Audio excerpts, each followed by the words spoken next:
Igual acá para ver cómo estas alteraciones ventilo-perfusión se alteran en la gasometría, ¿no? Lo normal, como les decía, es que la relación sea BQ1 y la presión arterial de oxígeno obviamente va a ser normal. Pero ¿qué pasa aquí, por ejemplo, en el espacio muerto? Hay buena ventilación, como en la tráquea, acuérdense, pero mala perfusión. Entonces, esta ventilación del espacio muerto, ¿qué produciría? Que el oxígeno venga por aquí y, bueno, de repente baja por aquí. Pero ¿qué pasa con el CO2 que viene por el capilar? Si acá está obstruido, obviamente no va a haber por dónde salga. Y entonces empieza a irse por otro capilar y empieza a retenerse. Por eso que aumenta la presión arterial de CO2. Entonces, en el espacio muerto, cuando hay aumento del espacio muerto a nivel pulmonar, hay hipercapnia, por lo tanto, y hay un aumento de la presión arterial de CO2. En cambio, cuando hay CHAN o mezcla venosa, que también se llama, la relación BQ es menor que 1, hay también hipoxemia, porque siempre en toda alteración de relación BQ siempre hay hipoxemia, pero miren, el PCO2 es normal, o a veces puede estar incluso bajo, porque el paciente hiperventila incluso, ¿no? Porque, digamos, el capilar no está obstruido, el CO2 viene por aquí, y como es muy difusible, sale por ese huequito. A diferencia de que esté obstruido, de que haya espacio muerto, el capilar va a estar obstruido y el CO2 se va a ir por otro capilar, pero se va a tender a retener. En cambio, en el CHAN solo hay hipoxemia y no hay hipercapnia. Ustedes habrán escuchado en sus hospitales cuando le dicen, ese paciente está haciendo CHAN pulmonar, habrán escuchado, ¿no? Ponle una máscara reservorio, le dicen. A ver, mire, fíjate si sube su oxígeno, fíjate si sube su saturación. Esperan 10-15 minutos y el paciente sigue desaturando. ¿Qué pasa? Está haciendo un CHAN. Justamente está haciendo esto que les decía yo, ¿no? Está comprometiendo su ventilación porque de repente está haciendo un ARS o un edema agudo de pulmón severo. Entonces, todos los alvéolos están ocupados por edema. Entonces, hay mala ventilación, pues obviamente. Y el oxígeno, así le pongas máscara reservorio, no llega al capilar y por lo tanto no sube la presión de oxígeno. A eso le llamamos CHAN. Entonces acuérdense de eso, ¿no? Acuérdense que el principal ejemplo de CHAN o de mezcla venosa es el ARDS o el edema pulmonar cardiogénico pero severo, ¿no? A ver, vamos a la pregunta 17. Alveolo ventilado pero no perfundido. ¿Qué significa eso? Bien ventilado pero mal perfundido. Acuérdense de la tráquea. ¿Qué era la tráquea? ¿Espacio muerto o CHAN? Espacio muerto. Entonces un alveolo bien al nivel, ahora pásenlo al alveolo, pues, ¿no? Un alveolo bien ventilado, pero poco perfundido, ¿qué sería? También sería espacio muerto, ¿no? Entonces, ¿a qué contribuiría esto? Aumentar el espacio muerto, obviamente. No va a aumentar la mezcla venosa es al revés, ¿no? Es alveolo mal ventilado, más bien, y bien perfundido. Entonces, aún contribuiría a aumentar el espacio muerto. No contribuiría a disminuir el espacio muerto, no tiene nada que ver con la mezcla venosa, ¿no? Y la E menos, pues, porque dice que no altera nada, no es así, ¿no? La 18, el mayor volumen de gas que puede entrar y salir de los pulmones en un minuto. ¿A eso qué se llama? Volumen minuto, no, volumen tidal no, volumen minuto, porque dice el mayor volumen. No se está diciendo el volumen en reposo. El volumen en reposo es el volumen tidal. El mayor volumen te está diciendo, o sea, tomo, boto, tomo, boto. Y todavía te dice por esfuerzo voluntario. ¿Cómo se denomina eso? No, por esfuerzo voluntario. El volumen minuto es cuando tú haces tu frecuencia respiratoria normal y tu volumen tidal normal. Ese es volumen minuto. Eso no es esfuerzo ventilatorio, voluntario digo. Eso es involuntario porque el centro respiratorio comanda involuntariamente. Tú ni cuenta te das que estás respirando, ¿no? Es involuntario eso. Ese es el volumen minuto. Cuando yo te digo, toma aire, bota aire, toma aire, bota aire, en un minuto, ¿cómo se llamaba eso? Eso es una prueba.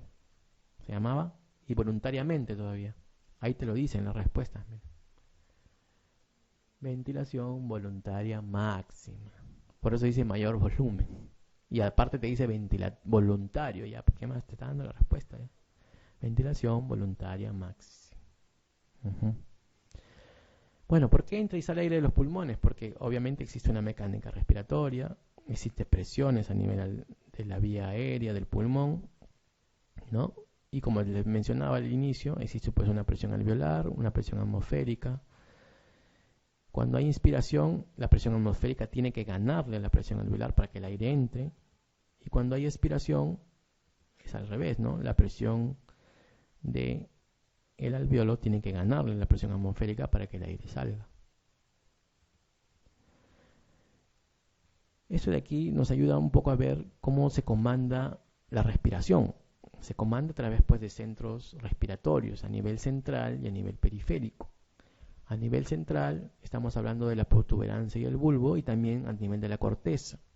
Y a nivel periférico estamos hablando a nivel de lo que es el callado aórtico y lo que es la zona de carótida, donde tenemos los receptores o quimioreceptores periféricos. Pero también tenemos mecanorreceptores a nivel del pulmón. Estos mecanorreceptores están a nivel del mismo pulmón, a nivel de la tráquea, a nivel de los bronquios, a nivel de la pleura, a nivel de la caja torácica, que lo que hacen es mandar estímulos hacia el centro respiratorio principal para poder producir, por ejemplo, tos, producir, por ejemplo, expiraciones prolongadas, etcétera, ¿no? Entonces es todo un juego de feedback de entrada y de salida de estímulos para que la respiración se dé con normalidad. Aquí es importante decirles que el centro respiratorio central o de comando central tiene que ver con alteraciones del CO2, alteraciones de la presión arterial de CO2. En cambio, los quimioreceptores periféricos tienen que ver con alteraciones de la presión arterial de oxígeno. Esa es la diferencia. Un periférico se altera, se estimula con el oxígeno, con disminuciones de la presión de oxígeno. En cambio, un central se altera o se estimula con alteraciones de la concentración de CO2. Obviamente, ¿cuál es el principal controlador de la ventilación? La parte central, pues, ¿no? ¿Y quién tiene que ver con la parte central? El CO2. Esto de aquí es para ver más o menos cómo las presiones de oxígeno van disminuyendo conforme vamos llegando al alveolo y luego al capilar, ¿no? Por ejemplo, en el aire ambiental la presión de oxígeno es 159, pero cuando ya llega al alveolo ya es menos, es 104, porque ha habido mala ventilación, porque ha habido perfusión, etc. Y cuando llega ya al capilar ya llega casi a la misma cantidad y a la sangre y a la aurícula llega mucho menor todavía, ¿no? Y a los tejidos igual un poco menos. Entonces, toda esta mecánica respiratoria que hemos estado explicando, todas estas alteraciones de ventiloperfusión, hacen que estas presiones vayan cayendo conforme el oxígeno va entrando y va llegando hasta los tejidos. Esto es para resumir y esto es para que lo vean ya en su casa, todas las alteraciones de ventiloperfusión, ¿no? Cómo se produce el CHAN, cuándo es normal y cómo se produce el aumento del espacio muerto. Bueno, 19. ¿En qué momento hay un mayor volumen sanguíneo en el pulmón? A ver, es una pregunta suelta en realidad, ¿no? ¿Cuándo creen que hay más sangre en el pulmón? Acuérdense cómo caía la sangre, como si fuera una caída, una cascada de agua. Y cómo se iba llenando en la parte basal, porque en la parte basal las presiones circulatorias o del flujo sanguíneo eran mayores que las presiones del alveolo. Entonces, ¿en qué momento creen que hay mayor volumen sanguíneo pulmonar? Cuando uno está expirando, cuando el pulmón está más pequeño, o cuando uno está inspirando, cuando el pulmón está más distendido. Inspirando ya. Entonces nos quedamos con inspiración. Ya está bien. ¿Pero en qué parte? ¿Al inicio de la expiración o al final de la expiración? Al final, pues al final va a estar más distendido, entonces hay más sangre, pues obviamente.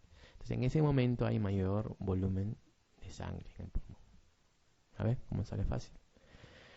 Bueno, mecanismos de respiración es para ver los músculos, y aquí es importante saber que el principal músculo inspiratorio es el diafragma. ¿Quién le ayuda de los intercostales? Acuérdense de la mnemotecnia que yo me acuerdo de la academia, era el contrario, el E, el externo. Si es el inspiratorio, es el externo. Y si es el expiratorio, es el interno, el intercostal interno. Miren cómo me acuerdo de la academia, ¿ve? Eso me acuerdo de la academia, antes de ingresar a estudiar medicina. Te decían, ¿no? Músculo inspiratorio, ¿qué intercostal es? El contrario, el E, el externo. Músculo expiratorio, el contrario, el interno. Principal músculo inspiratorio, obviamente el diafragma. Principal músculo inspiratorio también que ayuda al diafragma y a los intercostales externos, los que tienen que ver con elevar la caja torácica, o sea, con los músculos del cuello y los músculos de esta zona digamos, del tórax, de la parte alta del tórax. En este caso, los escalenos y los esternocleidomastoideos. Músculos expiratorios, acuérdense cuando uno bota el aire, ¿qué hace? Está pujando, acuérdense de la barriga, del abdomen, músculos del abdomen, los rectos del abdomen, oblicuos del abdomen. Esos tienen que ver con expirar, con botar el aire. Otra cosa importante es decir que la inspiración es un movimiento activo del diafragma, ¿no? El diafragma cuando inspira, ¿qué pasa cuando el diafragma uno está inspirando? Se contrae. Cuando se contrae, ¿qué pasa con el diafragma? ¿Sube o baja? A ver, háganlo ustedes. Baja.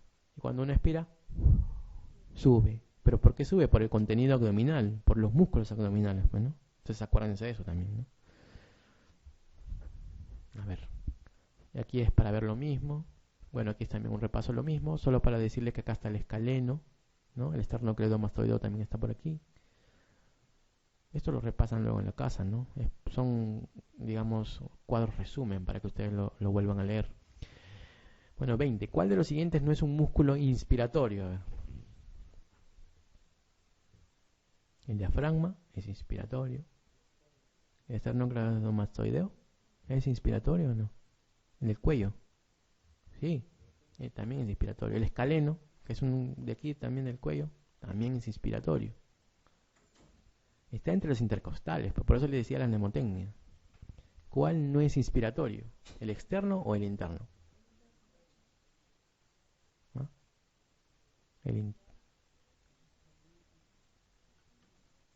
¿La cuál es mejor? A ver, músculo inspiratorio es el externo. Entonces, ¿cuál no sería? El interno. Ajá. Ese no sería el músculo inspiratorio, ¿no? Ya ves, acuérdense de esa mnemotecnia, ¿no?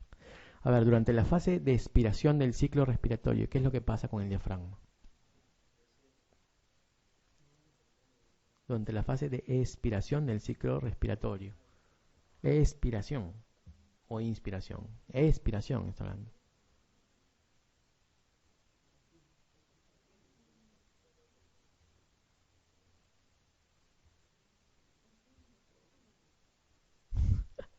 Por ahí alguien dijo algo. ¿Ah? Sube. En la expiración asciende ya. ¿Y se contrae o se relaja? Asciende y se relaja. ¿Hay alguna respuesta ahí que diga asciende y relaja? No hay, pues. Todas son falsas. ¿Ah? No se contrae, pues la expiración es un proceso pasivo, ¿no les decía? Se relaja el diafragma. Y acá todas dicen se contrae, se contrae, se contrae. La única que dice se relaja, pero desciende, obviamente no desciende. 22. La disminución de la distensibilidad pulmonar aumenta.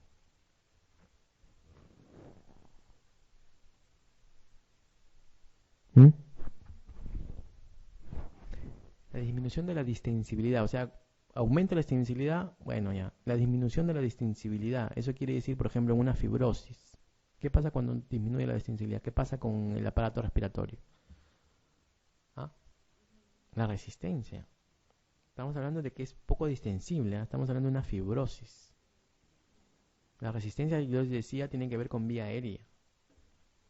Y ahí dice justo vía aérea. Con bronquio. Estamos hablando de un pulmón poco distensible, de una fibrosis probablemente, de una cifoescoliosis, de una miastenia gravis, ¿no? ¿Qué pasa con la poca distensibilidad? Aumenta el trabajo respiratorio, ¿no? Hace que el pulmón empiece a respirar más rápido, ¿no? Taquignia, aumenta, no tiene nada que ver con resistencia. El retroceso es lo mismo que elasticidad, tampoco tiene nada que ver con eso. Aumenta el trabajo de la respiración. Otro término que se usa también en fisiología es hipoventilación. Tiene que ver con disminución de volúmenes, de ventilación a nivel del alveolo. ¿Qué pasa cuando uno empieza a hiperventilar? Acuérdense. ¿Qué pasa con el CO2? Lo estamos botando rápido, lo estamos disminuyendo el CO2 en la sangre. ¿Y qué pasa con lo contrario, cuando uno hipoventila? ¿Qué pasa con el CO2? No lo estamos botando, se está quedando cuando uno hipoventila. Entonces, si el CO2 se está quedando, ¿qué pasa en la arteria? ¿Disminuye la presión arterial de CO2 o aumenta la presión arterial de CO2? Aumenta, porque se está quedando. Entonces aumenta la presión arterial de CO2. Y eso se llama hipercapnia. Y eso es lo que define la hipoventilación alveolar. Que haya hipercapnia, o sea, aumente la presión arterial de CO2, y que haya obviamente poca ventilación. Y además una gradiente alveolar arterial normal. ¿A qué se llama gradiente alveolar arterial normal? O sea, a la que mide el intercambio gaseoso.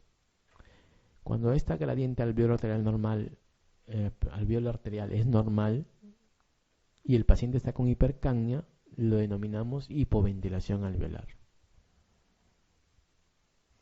Y esto del aumento de la presión arterial de CO2 se explica por esta formulita de aquí, miren.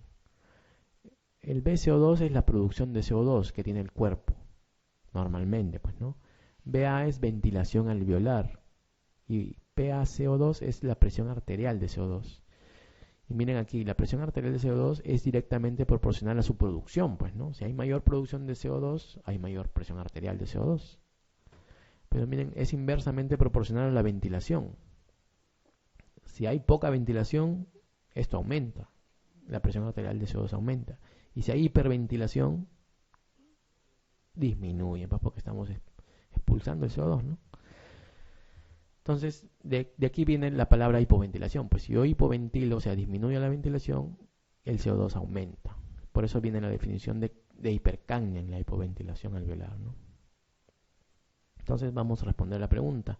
En sangre arterial de un paciente, o sea, haciéndole un AGA, ¿no? Expirando a nivel del mar, una elevación de la presión de CO2 con gradiente alveolar arterial normal, ¿qué significa? ¿Que está hipercápnico nada más?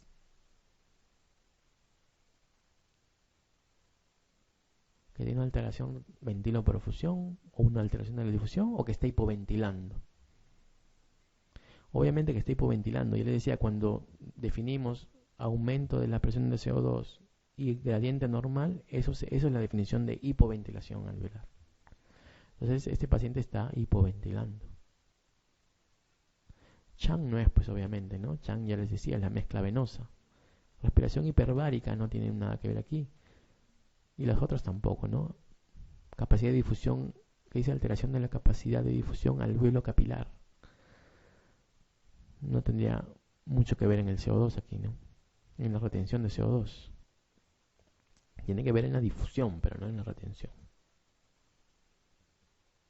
¿Qué mide la oximetría? Ya, eso es como para papaya, como para que se despierten.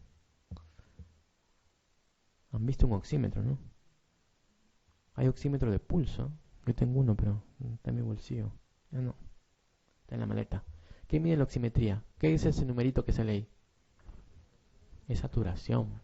No es presión de oxígeno. Es saturación arterial de oxígeno. Bueno, eso está fácil. Una hipoventilación crónica. ¿Qué cosa provocaría una hipoventilación crónica? ¿Qué pasa en una hipoventilación aguda primero, no? O en realidad, ¿qué pasa en una hipoventilación? Se empieza a retener CO2. Pero ¿y eso cómo se llama? La retención de CO2. La retención de CO2 primero. Acidosis respiratoria. Eso es lo que pasa en una hipoventilación aguda. Yo empiezo a hipoventilar agudamente, empiezo a retener CO2 y eso se llama acidosis respiratoria. Pero ¿qué pasa en una hipoventilación crónica? ¿Quién va a compensar? El riñón. No, pues el riñón tendría que compensar con lo contrario, ¿no? ¿Con qué? ¿Con alcalosis respiratoria o con metabólica? Con una alcalosis metabólica, pues porque el riñón empieza a compensar ya, ¿no? Y eso es fácil de entender también, ¿no? Bueno, insuficiencia respiratoria es para hablar de los dos tipos que existen, que son los más conocidos, ¿no? Y obviamente también hay una mixta, que es la combinación de los dos. Pero la primera es la hipoxémica y se define por presión arterial de oxígeno menor de 60. Acuérdense eso, menor de 60. Y hipercápnica porque hay una presión arterial de CO2 mayor de 50. ¿Ya? Entonces ahí definimos como una hipoxemia pura, presión arterial de oxígeno menor de 60, y una insuficiencia respiratoria hipercápnica como una presión de CO2 mayor de 50.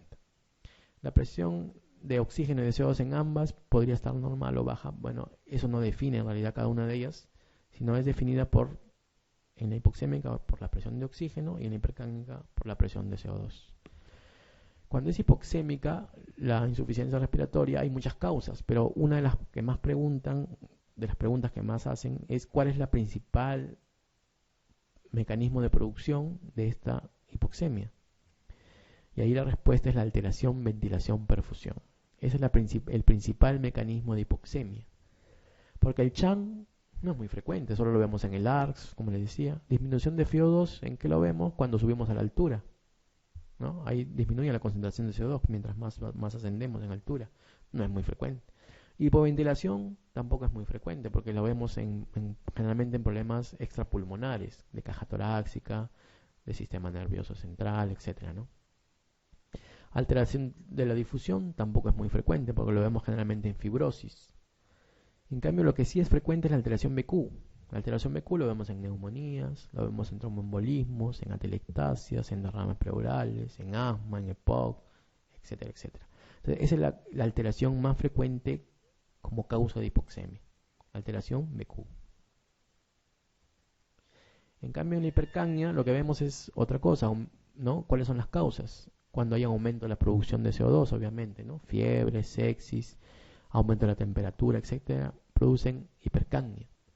Aumento del espacio muerto, ¿se acuerdan? Les decía, también produce hipercapnia, ¿no? Porque hay buena ventilación, mala perfusión, entonces el CO2 no sabe por dónde salir, está obstruido el capilar y se va por otro capilar y se tiende a retener. Por eso que en el espacio muerto hay hipercapnia. Y en la hipoventilación también, por lo que les explicaba de la fórmula anterior, ¿no? Uno hipoventila y el CO2 empieza a retener también. Gradiente alveolar arterial tiene que ver con el intercambio de oxígeno y de CO2 a nivel de la alveolar y la arteria. Generalmente no debe ser mayor de 15 en jóvenes y no mayor de 30 en personas ya de adultos mayores. Entonces, cuando vemos que esto se altera, obviamente mayor de 15 o mayor de 30, estamos hablando que hay una gradiente alveolar arterial aumentada, ¿no? Generalmente se ve en los CHAN o en las alteraciones ventiloperfusión también. 26. Señale cuál de estas situaciones suele cruzar con hipoxemia más hipercapnia. A ver, ¿cuál de estas entidades patológicas tiene que ver con hipercapnia, aumento de CO2 y a la vez hipoxemia? Acuérdense cuáles son las hipercapnias, las causas, son pocas. Hipoxemia hay muchas, pero hipercapnia. Hipercapnia tiene que ver con hipoventilación, tiene que ver con aumento de la producción de CO2, ¿no? O tiene que ver con aumento del espacio muerto. A ver, por ejemplo, en una neumonía, ¿qué es? Eso es una alteración BQ nomás, ¿no? Un edema pulmonar es parecido. Una metástasis pulmonar es también una alteración BQ. ¿Qué pasa con la miastemia? ¿Qué es eso? Es una entidad extrapulmonar.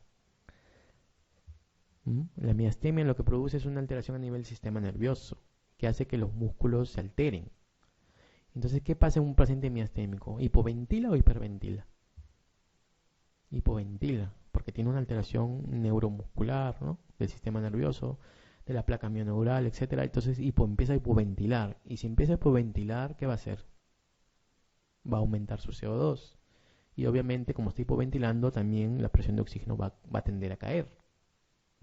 Entonces, esa es una hipoventilación, pues, ¿no? Y produce hipercapnia y además hipoxemia. Tromboembolismo pulmonar casi no produce nunca hipercapnia, lo que sí produce es hipoxemia, ¿no? Entonces aquí es buscar justamente las causas de hipoxemia y irnos a la patología. En este caso, miastemia gravis, por ser un ejemplo de hipoventilación alveolar. 27. Un individuo que reside largo tiempo a gran altura presentará uno de los hallazgos siguientes. Algo parecido al anterior, ¿no? ¿Qué pasa si vive a gran altura?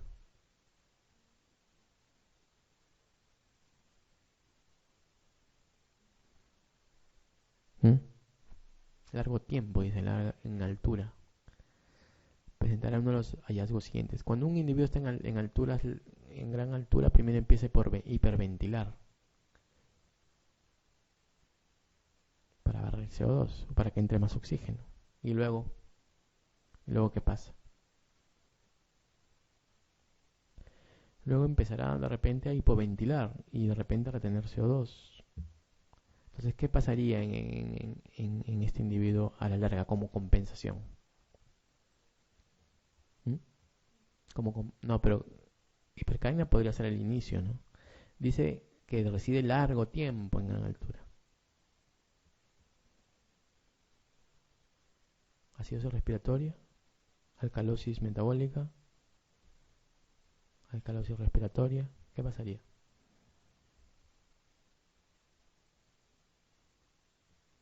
Probablemente produzca una alcalosis, pues, ¿no? Y probablemente produzca aumentos del bicarbonato, pues, urinario, para producir justamente la alcalosis y con esto contrarrestar la hipercapnia o el aumento de CO2 por hipoventilación que se puede dar en estos pacientes que viven largo tiempo en altura.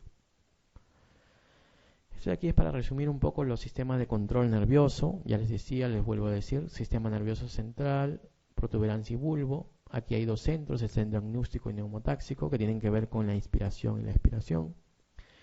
Tenemos receptores a nivel periférico de tres tipos, pulmonares, quimiorreceptores periféricos y también centrales. Los periféricos, les decía, son la aorta, que están a nivel de la aorta y a nivel de la carótida, tienen que ver con la presión de oxígeno. Y los receptores centrales, que tienen que ver con la presión de CO2.